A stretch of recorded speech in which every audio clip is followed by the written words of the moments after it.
See you โอเคว้าวถึกใจใส่อันนี้เมะเนาะแล้วก็ถ่ายรูปนี่ก็ไปมักถ่ายรูปเนาะเพราะว่าถึกใจสิ่งนี้เพราะว่ามานี่หลากหลายดีวันถ่ายรูปนะโอ้เหลียวไปจนสุดคุณเนาะกันแม่น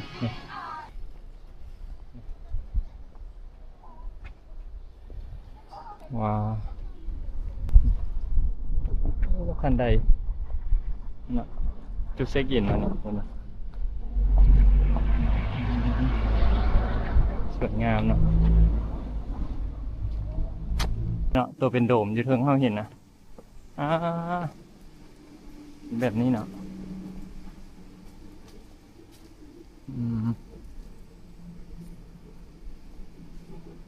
เป็นเมืองจีนโอ้กว้างเติบนะข้างในสิเป็นสิเนาะข้างเทิงน่ะเป็นขั้นใดงามโอ้ยงามเลยดาวเทานี่โอ้โหโคตรงามขึ้นมาเบิ่งถึงโอ้สบายดีเนาะมื้อนี้เนาะเขาก็มาอยู่ที่อินชอนเนาะมื้อนี้เดี๋ยวเฮาสิพาไปเบิ่งเนาะเป็นหมู่บ้านแบบเป็นหมู่บ้านในฝันของหลายๆคนในจินตนาการเนาะเขาเคยเห็นแต่ในการ์ตูนหรือว่าในอย่างเนาะแต่อันนี้ในชีวิตจริงแล้วเนาะเขาสิแบบโมดิฟายบ้านเป็นคือในการ์ตูนเลยเนาะเดี๋ยวจะหน่อยไปเบิ่งนำกันเลยลงจากยอกยางมานี่ก็ประมาณ10 นาทีเนาะยางมานี่เริ่มเห็นละไปเบิ่งกันเลยเนาะเป็นจังไงนี่เขาย่างขึ้นมาก็สิเห็นเป็นประมาณนี้เนาะนี่ก็จะเป็นประตูทางเข้าย่างมาเป็นสิว้าวโคตรงามเลยเข้ามาเขาจะขายน้ำขายอย่างนี่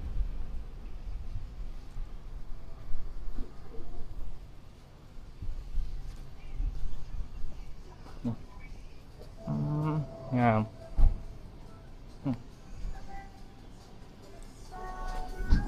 เป็นห้างขายเครื่องห้างหนึ่งเนาะหลากหลายเลยยินเป็นขายขนมเฮ็ดอย่างโอ้ถ่ายรูปเฮ็ดเป็นของขวัญวันเกิดเนาะนี่มีพัดมีอย่าง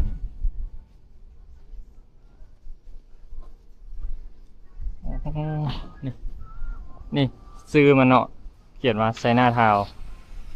ทางเข้าว้าว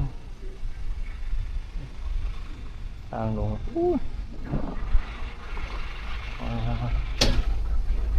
งามว่ะเป็นบ้านจีนใช่ป่ะ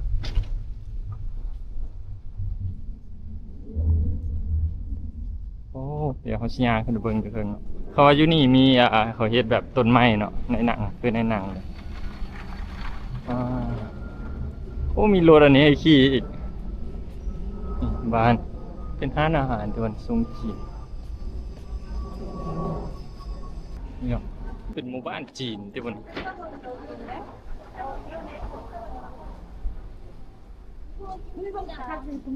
ฮ้อนเนาะมื้อนี้อากาศร้อนๆเลยโอ้ทางในเป็นบ้าน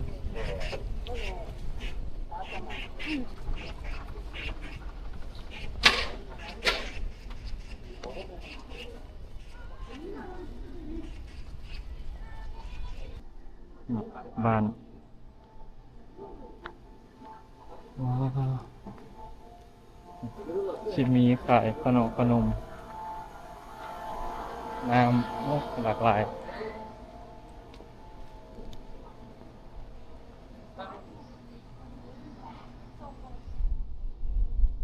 โอ้คนสถานที่ท่องเที่ยวเนาะคนก็มาหลายได้จริงแต่มื้อนี้คือว่าบ่หลายปานใดเห็นเขารีวิวเนาะคนมาหลายน่าจะแรงๆตอนนี้ยังสวยเนาะยังบ่มีคนมาหลายปานใด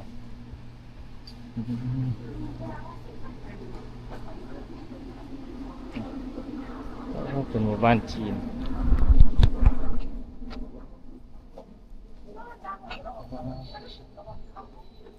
ได้จีนว้าว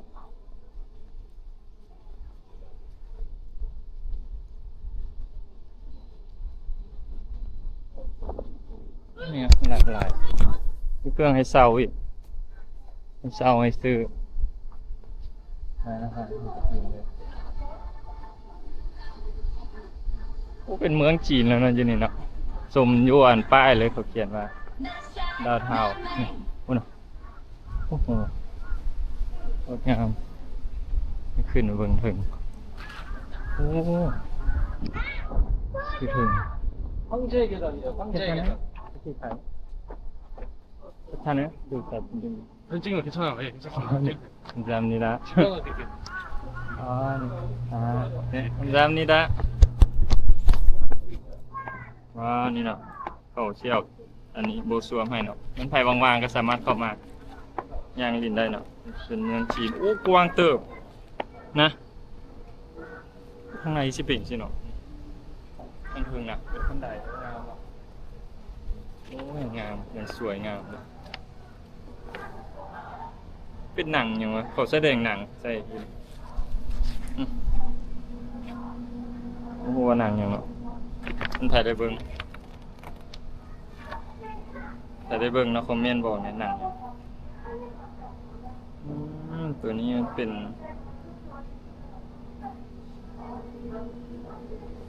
ดาวเทา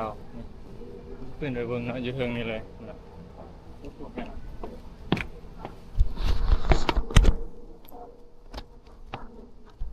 ว้าวงามครับสวยงามถึงขึ้นไปเบิ่งอยู่เทิง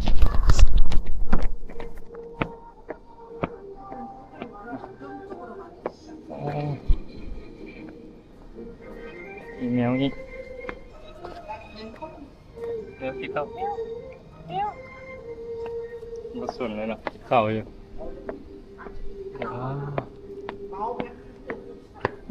มันเป็นอย่างทางขึ้นสวยงามพวกนังเทิงมีคาเฟ่ให้นั่งนี่สิเป็นศาสนาเนี่ย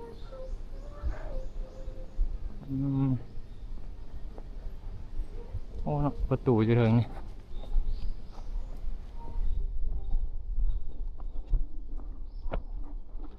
ทางขึ้นเขาต้นทางเทิงนี่โอ้ทางปีนเขาเนาะอันนี้ก็สิเปลี่ยนป้ายโอ้โหเต็มเนาะทางรุมทางเทิงเลยไปจนสุดจากนี้ไปนอนเลี้ยวไปเห็นเมืองโอ้งาม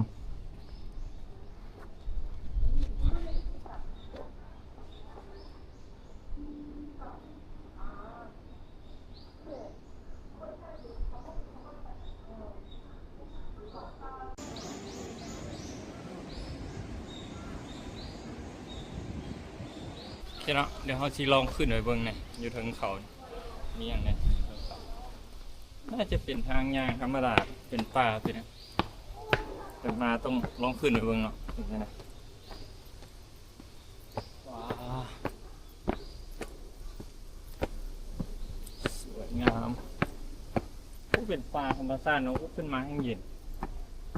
เป็นบอลเขาออกกำลังกายเนาะอยู่ทาง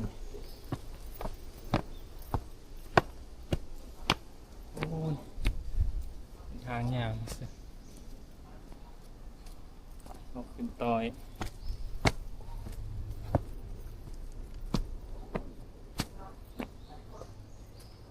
ว้าทางขึ้น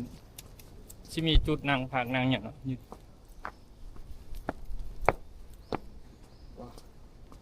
ธรรมชาติหอบหนึ่งนี่ที่มีเป็นบอลนางบอลอย่างเนาะเป็นธรรมชาติมีต่างมีอย่างให้นางมันมีอย่างไรอยู่ไหน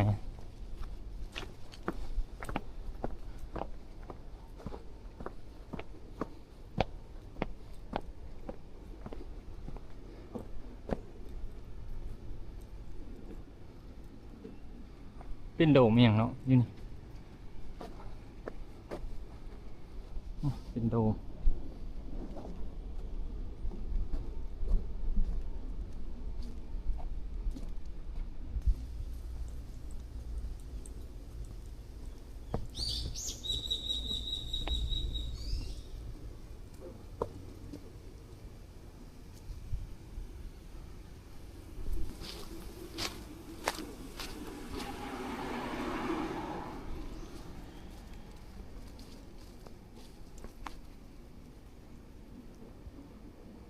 นี่เนาะทางขึ้นตัวที่เราเห็นอยู่เทิงอะเป็นโดมอะเบิ่งเป็นจังไดเป็นโดมอยู่เทิงนี่เนาะตัวเป็นโดมอยู่เทิงเราเห็นนะแบบนี้เนาะ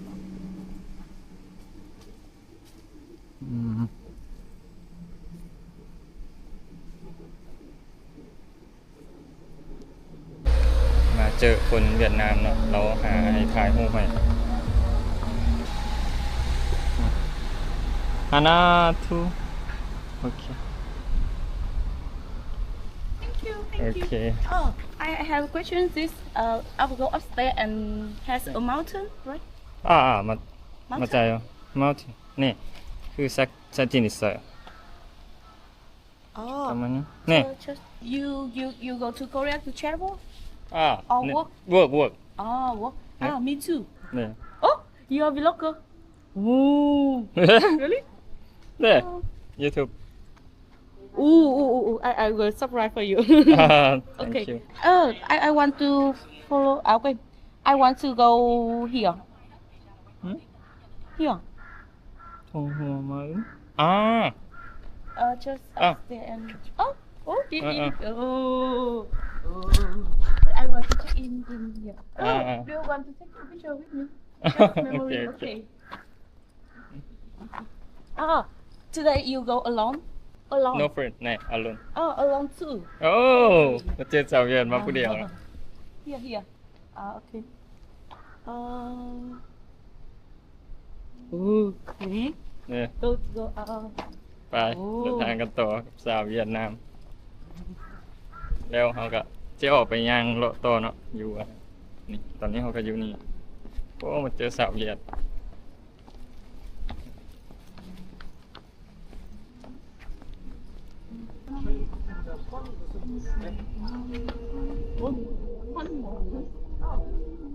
เนี่ย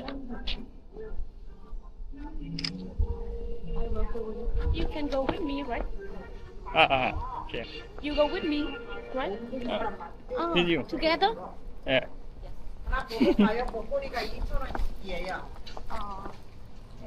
อนี่อันละ2,000 วอนเป็นของที่ระลึกเนาะ2,000 วอนเนี่ย ตู้ในตู้นั้นก็เชื่อถึงว่ามาเอาอย่างเนาะที่นี่เบิ่งเสือมันเป็นเมืองจีนเลยอยู่นี่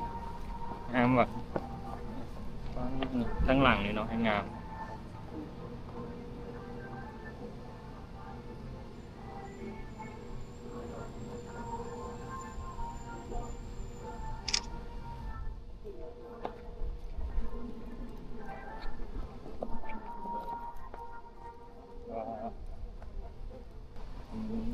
Coder. In Korea. โค้ย Yes. เนาะว่าสิไปหมู่บ้านนั้นต่อเนาะตอนนี้เขาก็อยู่ไชน่าทาวน์ใช่ค่ะที่มีเครื่องหลากหลายเนาะเพชรคำมาเจอค่อยอยู่อินซอนค่อยมาอินซอนนี่นะแล้วย่างมาเจอบอกให้ทายรูปให้ถามว่ามาผู้เดียวว่าไปน้ำได้บ่ว่าสั้นค่อยก็มาพามาถ่ายวิดีโออยู่นี่ Follow TikTok. มาแม่ Cổ nghĩ xong thì follow lại. โอ้มันเว้าไว้จังเลยยัง มาหามาตัวหน้าเนี่ย อยู่ไส ยู ตัวนี้ ยู น่ะ เวนชูโก Yes. today Yes. The first Oh. time. Ansan station Ánh sáng. No, Ansan Bông Chong. Bông Chong. บ้านแกล้งผมหน่อยขอให้เยอะเชื่อ I'm single. จริงก็Yeah. How old are you? 32? 30? จัก Same. ปีแล้ว Oh, what's your name? What's your name? ม่อน Mon. Mon. Doraemon. แล้ว Mon. Mr. Mon, right? เนี่ย My name is Ha. ฮะ Ha. Ha. Việt Nam. ฮา Yes. แนะนำตัว จริงบ้าด้วย ชื่อฮามีฮาได้เพชรคำ ก็คือเขามีภาษาแปลอยู่นี่เนาะแล้วก็เอากับล้มไปนำเพราะว่าก็จะมานี่อันก ก็มาเที่ยวคือกันนี่แหละมาแล้วมาเจอกันอยู่นี่มาบ่เพชรครับ ว่าจะเราจะไปหาตัวอยู่อันชันเราจังโมจะไปบ้านนะ จังน้อยแหละค่อยไปท่าอันนี้แล้วค่อยก็สิกลับ คือไปซ่อนไปเฮือนนะ โอ้มื้อหน้ามื้อนี้ค่อยยังอันว่าสิไปผู้เดียวเนี่ยมาขอไปนำว่าซั่นเอาเพชรคำ ปลาสูบหมานักด้วย โอเคเดี๋ยวโทรหา เอวเลย mời cô hiểu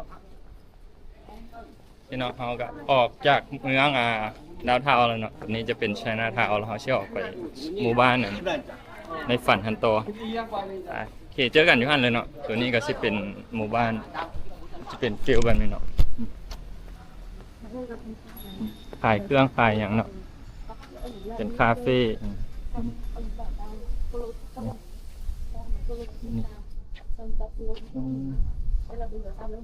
สวยงามเป็นร้านอาหารอย่าง Việt Nam là ba bạn Lào Việt Nam là Việt Nam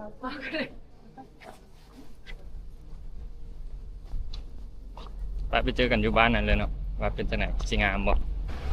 นี่เนาะตัวนี้ก็สิเป็นทางเข้าของหมู่บ้านนี่เนาะนี่ไปเข้าไปเจอกันเลยอยู่ข้างในนี่เนาะอ๋อทางยางนี่เนาะก็สิเป็นประมาณนี้เลยว้าวถึกใจใส่อันนี้เมะเนาะแล้วก็ถ่ายรูปนี่ก็ไปมักถ่ายรูปเนาะเพราะว่าถึกใจสิ่งนี้เพราะว่ามานี่หลากหลายดีบอลถ่ายรูปนะโอ้เหลียวไปจนสุดพุ่นเนาะกันแม่นนี่มาทางนี้ก็หลากหลายเลยนะมันสิเป็นแบบหมู่บ้านอ่ะนั่นเนาะเขาเฮ็ดเป็นหมู่บ้านแบบในหนังในซีรีส์เลยว้าสวยงามอันนี้เนาะมาก็สิเป็นห้างขายเสื้อผ้าห้างอย่างเนาะว้านี่ใครอยากมาเนาะซื้อหานี่เลยโอ้ว้าว นี่มันเป็นหมู่บ้านนี่โอ้งามว่างามทุกจุดเลยเนาะนี่แต่ละหลังแต่ละนั่นเนาะมันที่เป็นทางยางของบ้านแบบนี้เลย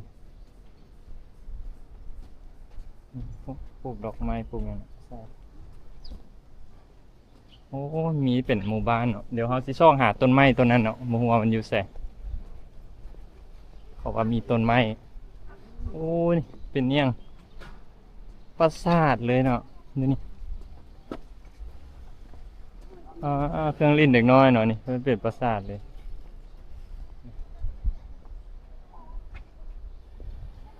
ว้าวคันใดเนาะจุดเช็คอินมาเนี่ยเนาะสวยงามเนาะนี่ก็สิเป็นหมู่บ้านนี่วอนเดอร์แลนด์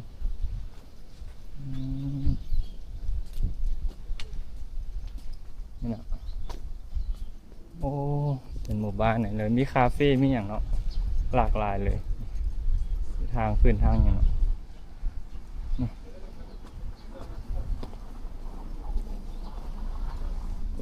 ว้า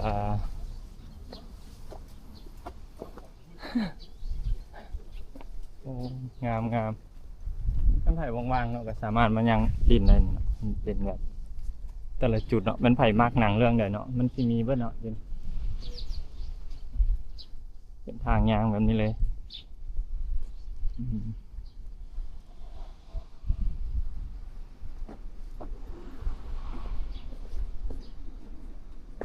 นี่เนาะเข้ามาในหอมือสิเป็นประมาณนี้หอมแต่ละหอมสิเป็นแบบนี้เนาะเขาสิเฮ็ดแต้มหูแต้มอย่างนี้ใส่บุ้งว่าต้นไม้ต้นนั้นอยู่ใส่เนาะเดี๋ยวเขาจะลองไปเลาะมันว่ามีต้นไม้เจเนาะสำหรับมื้อนี้โอเค see you โอเคเนาะเขาก็มื้อนี้ก็มานี่มาเจออันหมู่บ้านนี่แล้วก็มาเจอคนเวียดเนาะเขาจะว่า